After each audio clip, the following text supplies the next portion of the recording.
Mesdames et messieurs, pour beaucoup d'entre nous, les fêtes de Noël et de Nouvel An sont un moment de bonheur.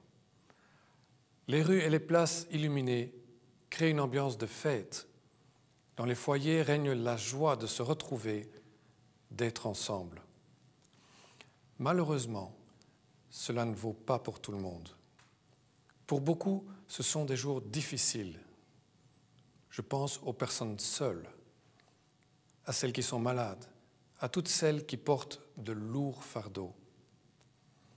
Je pense à tous ceux qui ont perdu un être cher, et cette année en particulier aux victimes des attentats de Bruxelles et de Zaventem et à leurs proches.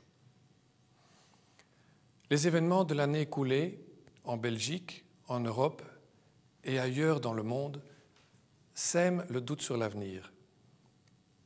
Nombre de personnes sont inquiètes pour leur emploi, leurs revenus, leur sécurité. Trop de jeunes pensent que leur vie et celle de leurs enfants sera moins bonne que celle de leurs parents.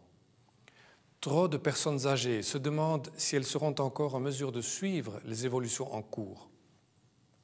Ce sentiment d'incertitude, de désarroi, de colère même, peut aussi mener à une perte de confiance dans les institutions. En toch wend ik mij vandaag tot u met een boodschap van hoop. De koningin en ik zijn onder de indruk van waardevolle projecten waarin burgers zich overal in het land met hart en ziel inzetten en waarbij ze erin slagen anderen te motiveren om zich ook te engageren. Ik zie daarbij mensen aan het werk die oprecht en echt met elkaar durven omgaan. Ik heb dat zelf mogen ervaren bij een bezoek aan een tehuis, waaraan volwassenen met een verstandelijke handicap een familiale omgeving wordt geboden.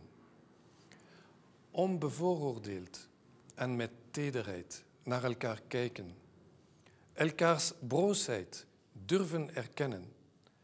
Het heeft me diep ontroerd hoeveel energie dat in jezelf losmaakt. Zachtheid ist eine Stärke. Ich sehe auch viele Beispiele von Solidarität und Großzügigkeit in den Feriencamps, wo Kinder, die Opfer von Misshandlung und Mobbing sind, ihr Lächeln zurückfinden. Bei den Familien, die Menschen aufnehmen, die ausgeschlossen sind. In Projekten, die Menschen verschiedener Generationen und Herkunft einander näher bringen.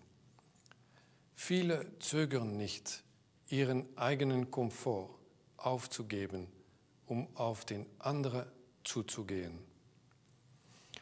Und dann sehe ich da all die vielen jungen und weniger jungen Menschen, die begreifen, dass man, um erfolgreich zu sein, den Mut braucht, neu anzufangen. Sie finden sich nicht damit ab, am Rande der Gesellschaft stehen zu bleiben. Sie geben sich nicht geschlagen. Sie wissen, dass zum Erfolg auch gehört, den Erfolg des anderen zu wollen und seine Hilfe anzunehmen. Ich denke an diejenigen, die eine helfende Hand ergreifen, um zu lernen, um wieder zu studieren, um eine Arbeit zu finden. Ich denke an all die Menschen im Ruhestand, die neue, sinnvolle Wege für sich entdecken. Und an all die Älteren, die einsehen, dass Hilfe annehmen keineswegs bedeutet, dass man damit auch seine Würde aufgibt. Mesdames et messieurs, tous ces exemples expriment la volonté de construire une société où l'on se soutient les uns les autres dans l'épreuve et où l'on s'entraide à réussir. Ils montrent qu'une société plus chaleureuse est à notre portée.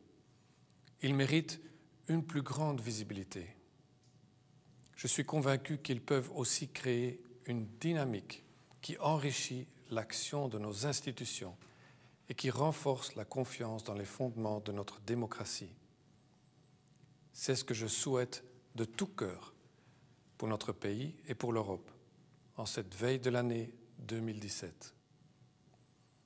Mesdames et messieurs, la reine et moi et toute notre famille vous souhaitons une joyeuse fête de Noël et une bonne et heureuse nouvelle année.